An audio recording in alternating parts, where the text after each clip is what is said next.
Quando nós olhamos para a falsa teologia, ela cria uma falsa interpretação sobre o passado. Ela cria um falso entendimento do presente. E ela cria uma falsa esperança do futuro. De que maneira? Uma falsa teologia, um falso estudo de Deus, um falso conhecimento de Deus, uma distorção da palavra, como eu já expliquei, cria uma falsa interpretação do seu passado. Você começa a ser ensinado que a culpa não é sua, a culpa é do seu pai, a culpa é da sua mãe, a culpa é da criação, a culpa é da sua história de vida, a culpa é do contexto social e econômico que você viveu. Então todas estas coisas, elas formaram o seu caráter e você é apenas um produto de tudo isso. Então a culpa não é sua, a culpa é do demônio tal. A culpa é do tranca-ruas, e você precisa fazer algumas campanhas para quebrar estas maldições. Então, quando você olha para o passado, você não encara o passado como deveria encarar, mas transferindo culpas, como fez Adão lá no Éden, como fez Eva lá no Éden. Quando Deus perguntou o que eles haviam feito, eles disseram que não era eles, mas foi a mulher que o Senhor me deu, ou foi a serpente que estava aqui. Outro equívoco que cria a falsa teologia é um falso entendimento do presente. Uma vez que o seu passado é mal interpretado, transferência de culpa para qualquer pessoa, a sua própria história, você é levado a achar que não tem que fazer autoexame. Você é levado a achar que não precisa examinar o seu coração diariamente perante Deus. Você é levado a achar que o que Deus quer de você no presente é um ativismo religioso. O que Deus quer de você é uma dedicação religiosa na igreja. E você cumprindo estas coisas no presente, você está resolvido com Deus.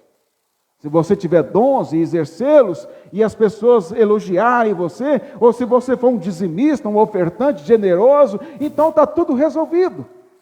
Então isso vai criando, mas lá no fundo do seu coração, você sabe que isso não está resolvido.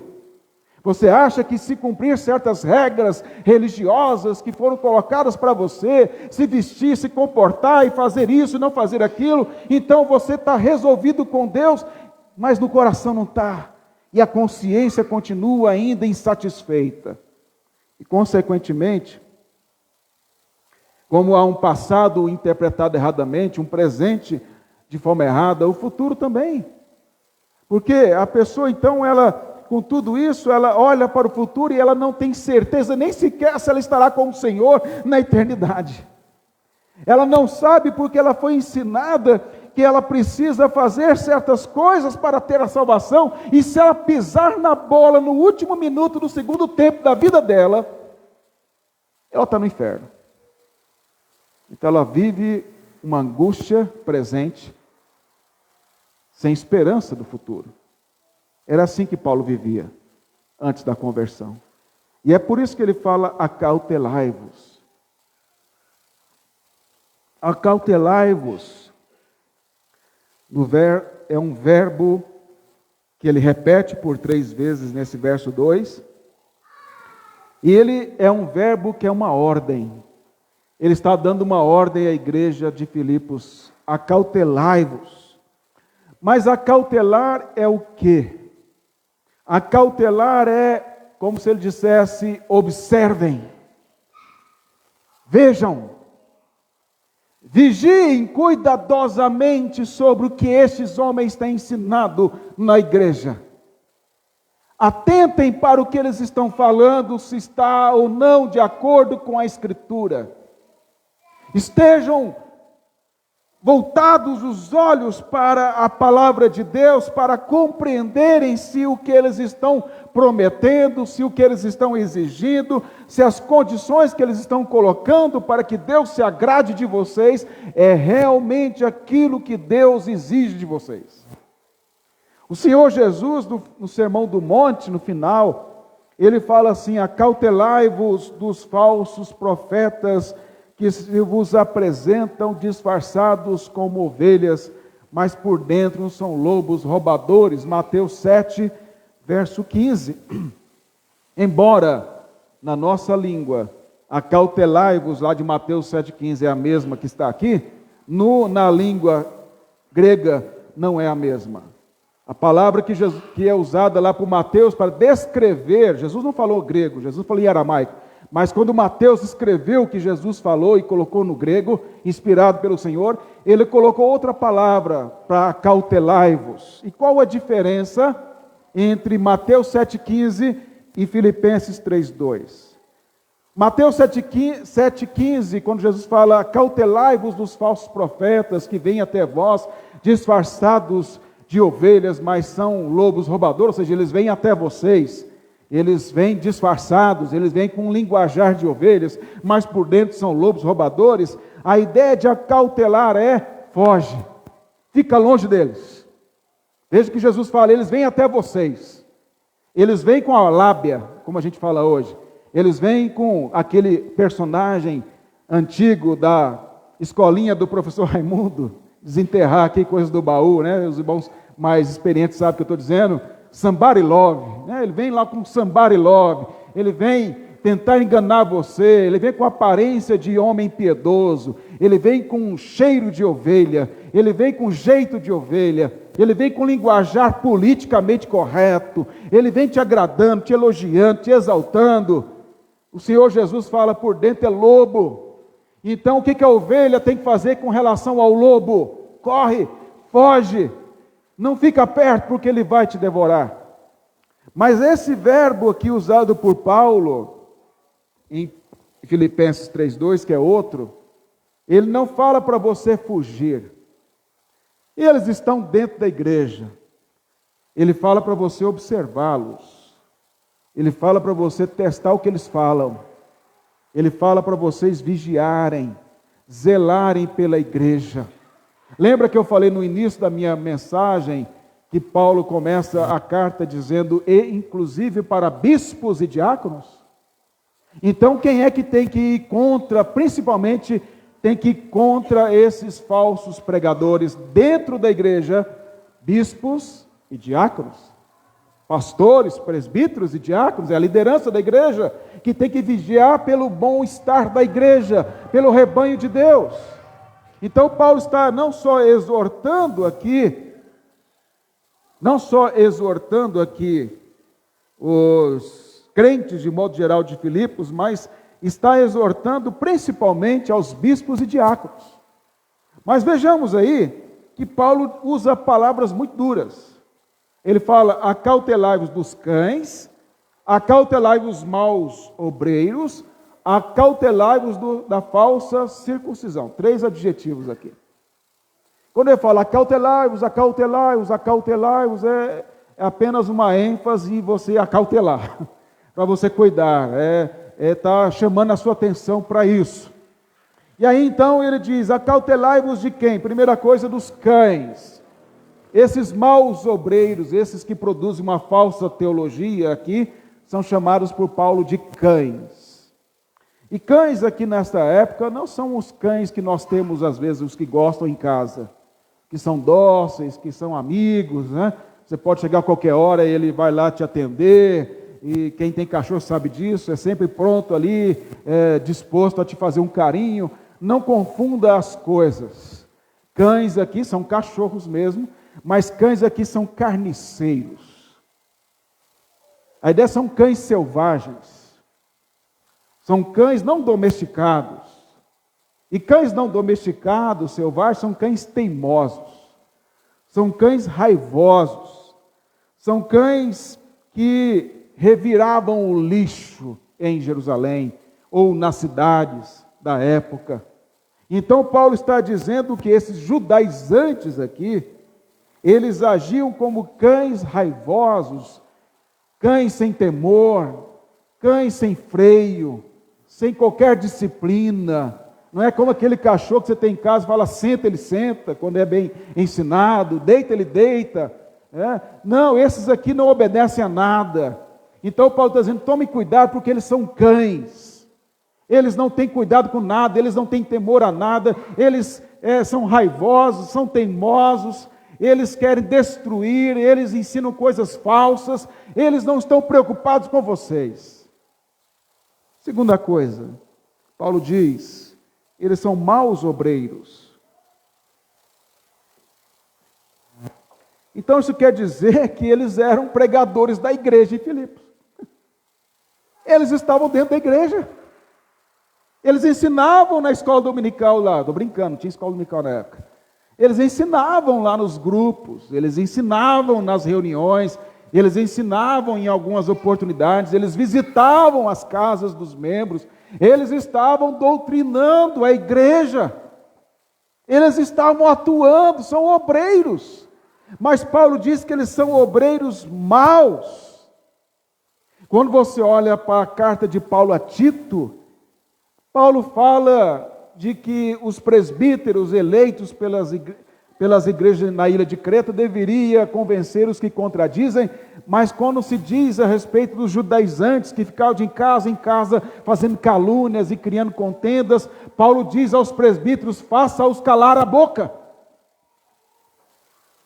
Os presbíteros tinham que ser homens capazes de mandá-los calar a boca, porque eles ficavam de casa em casa ensinando, obreiros, fazendo isso, pondo um contra o outro, pondo contra Paulo, fazendo fuxico, ensinando coisa errada, distorcendo a palavra, falsa teologia. Então é a mesma coisa que Paulo está dizendo, eles são maus obreiros. Eles não são bons obreiros, são maus obreiros. Terceira característica deles, Paulo diz que é da falsa circuncisão. A palavra literal é falsa mutilação. A circuncisão, não precisa entrar em detalhes, você sabe que é uma questão física, externa. Então, isso era feito no Antigo Testamento para que a criança no 8º dia fosse circuncidada, como parte da aliança. Quando alguém vinha de outra nação no Antigo Testamento e convertia ao Senhor, ele era circuncidado, independente da idade. Isso era uma dor terrível, uma mutilação. É uma dor terrível, física para um homem naquele contexto que não havia os recursos de hoje. Então o que eles estavam pregando é o seguinte, para os que não eram judeus em Filipos, imagine os homens, vocês têm que circuncidar. Vocês têm que mutilar. Nós somos circuncidados, mas eles foram no 8º dia, que é o dia ideal na idade de uma criança para circuncidar. Provado cientificamente, mas não precisava disso, porque a Bíblia já dizia. Agora, ser circuncidado na idade adulta, sem anestesia, não era algo muito agradável. E eles estavam dizendo, vocês precisam circuncidar. Se vocês não circuncidarem, vocês não são salvos. Mas o que eles não ensinavam, porque eles não entendiam isso, é que mesmo no Antigo Testamento, Deus já havia dito que o que importava antes de circuncidar, quando era obrigatório circuncidar, era a circuncisão do coração. A circuncisão externa que Deus ordenou no Antigo Testamento, sinal externo da aliança, apontava para uma circuncisão do coração. Assim como hoje, como para a igreja não é mais circuncisão, é o batismo, a água, a purificação da água, o símbolo da água universal, não é limpeza, não é higiene, não é purificação, porque isso simboliza que a pessoa que está sendo batizada já foi regenerada, purificada internamente pelo Espírito. Então eles pegavam essas questões, mas não explicavam corretamente. Deuteronômio já dizia, o Pentateuco, Deus dizia, circuncidai, pois, o vosso coração, e não mais endureçais a vossa cerviz. Deuteronômio 10:16. Veja, Pentateuco estava dizendo isso. Mas eles estavam dizendo, não, vocês têm que mutilar, vocês têm que circuncidar. Mesmo que o concílio de Jerusalém, em Atos 15, os apóstolos e presbíteros já haviam decidido que não era para exigir que os gentios circuncidassem, mas eles queriam que os gentios circuncidassem, porque eles diziam que isso era obrigatório, e que Deus exigia isso, e que se eles não fizessem isso, eles não eram crentes. Falsa teologia. Por isso Paulo diz, ele é da falsa circuncisão. Mas observem o verso 3. Paulo explica, porque nós é que somos a circuncisão. Ele está dizendo, meus irmãos, fiquem tranquilos. A circuncisão é no nosso coração. E nós somos a verdadeira circuncisão, não eles. Eles são circuncidados no corpo, na carne, mas nós somos circuncidados no coração. Nós somos regenerados. Nós somos alcançados pelo Evangelho. Não precisa nada disso. Isso é coisa que eles estão inventando, distorcendo, deturpando, para pôr um peso sobre vocês. Eles não tiveram o coração circuncidado. E aí então, por que Paulo está pegando tão fortemente nisso? Porque se a salvação, pensa comigo, dependesse da circuncisão física, então não dependia mais de Cristo. Entendeu onde está o ponto? Ou a morte de Cristo é suficiente para mim, ou não é. Se a morte dele é suficiente para perdoar todos os meus pecados, porque eu creio nele, pela graça, eu não tenho que fazer nenhuma cerimônia que me causa regeneração, ou que me garanta alguma coisa. Eu tenho que andar com ele, obedecer a ele, não para ser salvo, mas porque sou salvo. Então o que estava em jogo aqui era a justificação pela fé. E Paulo está dizendo, vocês não podem deixar que isso continue na igreja. Isso escravizará vocês. Por que Paulo diz isso? Irmãos, porque eu já fui escravizado por isso. Eu sei o que é pensar assim. Eu acho isso aqui fantástico. Olha o verso 4. Bem que eu poderia confiar também na carne. Se é para confiar em legalismo, se é para confiar que tem mérito externo, ele diz, eu também podia confiar nisso. Ele diz, se qualquer outro pensa que pode confiar na carne, se esses judaizantes estão pensando que eles podem confiar na carne, que eles são os tais judeus, e que tem que andar como eles andam, eu vou dizer para vocês como é que eu era antes da graça me alcançar. Como é que eu vivia escravizado a uma falsa teologia. Como é que eu vivia escravizado a minha consciência a um falso ensino. Como é que eu vivia escravizado na minha vontade por uma falsa interpretação. Aí ele vai dizer 7 coisas aí. E ele usa 7 porque 7 é da perfeição, é perfeito. 7 características dele antes de ser alcançado por Cristo. E a gente vai terminar nessa sequência aí. Observe aí a partir do verso 5. Ele diz, circuncidado ao 8º dia. Primeira coisa, eu fui circuncidado. E eu fui circuncidado ao 8º dia. E eu fui circuncidado ao 8º dia porque eu sou judeu. Então, circuncisão, eles estão dizendo que tem que circuncidar, eu sou circuncidado ao 8º dia. Ele diz, no verso 5, eu sou da linhagem de Israel. Sabe o que quer dizer com isso? Eu sou descendente de Abraão, de Isaac, geneticamente, de Abraão, de Isaac e de Jacó.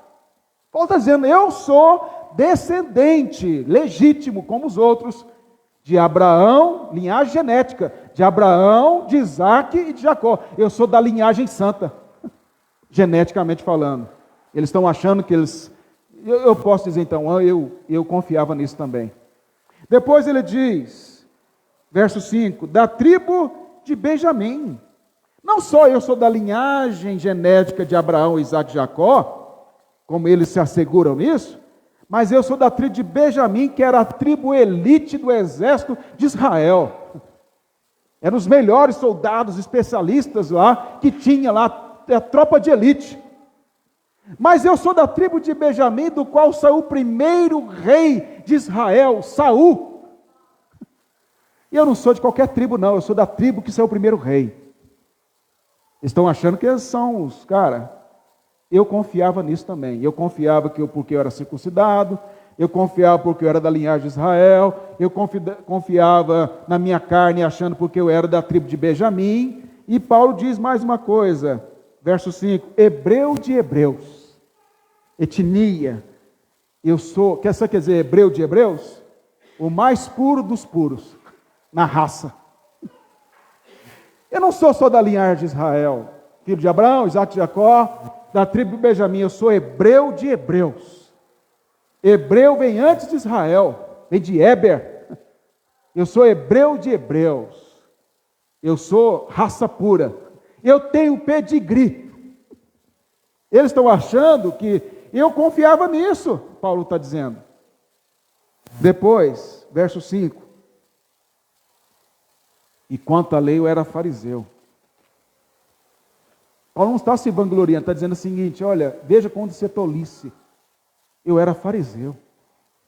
A mais alta seita religiosa, ortodoxa, legalista, rigorosa dentre os judeus.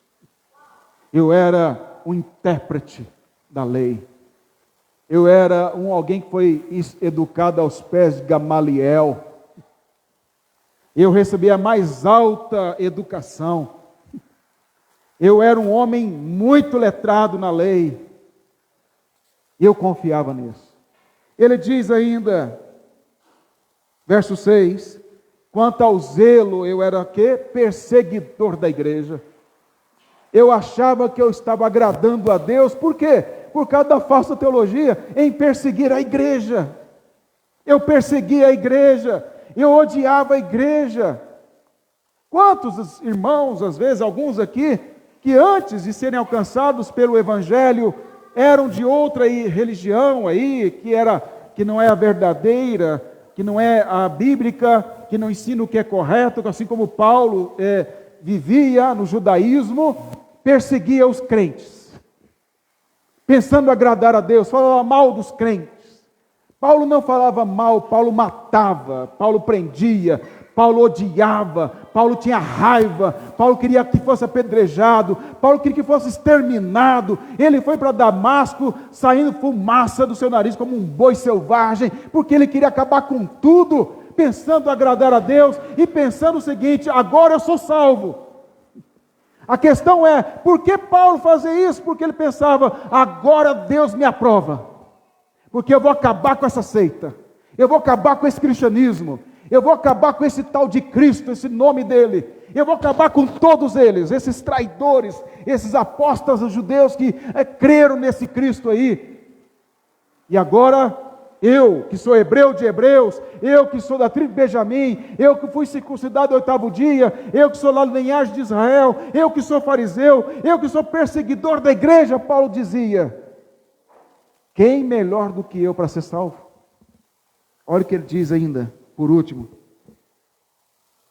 Quanto à justiça que há na lei, irrepreensível. Segundo as normas da tradição judaica, segundo a tradição judaica, segundo a própria lei, externamente, Paulo era perfeito. Ele diz, não tinha um que pudesse falar que eu era adúltero. Não tinha um que pudesse me acusar dizendo que eu furtei. Não tinha um que pudesse dizer que eu havia desonrado os meus pais. Eu era irrepreensível, eu nunca me prostrei diante de deuses pagãos. Eu não tinha nada que alguém pudesse dizer, Paulo, você pecou nisso. Eu era irrepreensível aos olhos dos homens. Quantas qualificações Paulo coloca sobre ele? 7. Perfeito. Se eles acham que isso é garantia, eu era perfeito. E aí, é como se Paulo dissesse, mas tudo isso não me dava uma consciência tranquila. Tudo isso não me fazia dormir tranquilo. Tudo isso não me trazia libertação. Tudo isso não me trazia sentido para o futuro. Tudo isso não me mostrava devidamente como eu deveria interpretar o meu passado, o meu presente. Eu vivia em insegurança constante no meu coração. Eu queria agradar a Deus o tempo todo e me sentia sempre em dívida e não conseguia pagar a minha dívida para com Ele. Por quê, irmãos? Porque Paulo foi ensinado uma falsa teologia, como aqueles falsos obreiros estavam ensinando em Filipos. A falsa teologia, irmãos, produz arrogância. A pessoa acha que as suas ações religiosas, como Paulo descreve que ele achava, ele está dizendo como é que ele achava antes. Acha que as suas ações religiosas o tornam melhor que os outros. A falsa teologia cria uma falsa esperança, porque a pessoa acha que a salvação vem dela, dos méritos dela, e Deus vai olhar para ela no final das contas e dizer: você é o cara, você não podia faltar no meu reino, pode entrar, estava te esperando. Olha, o que seria do meu reino sem você, né? O que seria da minha igreja lá sem você? Você é o cara. No íntimo é esta ideia falsa de si mesmo. A falsa teologia não só ensinada, mas interiorizada. Às vezes é ensinada externamente corretamente, mas a pessoa interioriza o que ela quer. E ela, embora ensinada corretamente, mas ela quer distorcer e interiorizar o errado no coração. Nem sempre é culpa dos obreiros. Às vezes é culpa de quem ouve. Mas aqui é culpa dos obreiros. A falsa teologia cria inquietação religiosa. A pessoa vive em busca de exigir cada vez mais para si mesmo, de si mesmo, sempre tentando fazer mais coisas para tentar saciar a sua consciência. E não resolve. Ela quer a aprovação das pessoas, elogio das pessoas, para ver se ela, como ela não se aprova, se as pessoas aprovarem e dizerem que ela é uma boa pessoa, que ela é justa, que ela é piedosa, que ela é realmente uma pessoa maravilhosa. Então talvez ela que está enganada acerca de si mesma e as pessoas estão corretas. É por isso que ela se preocupa tanto com as pessoas, o que elas falam dela. Se preocupa tanto com os aplausos das pessoas, se preocupa tanto em ter a aprovação das pessoas, porque na verdade não se aprova. Por quê? Porque vive uma falsa teologia interior, vive uma falsa esperança, não compreendeu ainda o Evangelho, não compreendeu ainda o verdadeiro alívio que é andar com Cristo.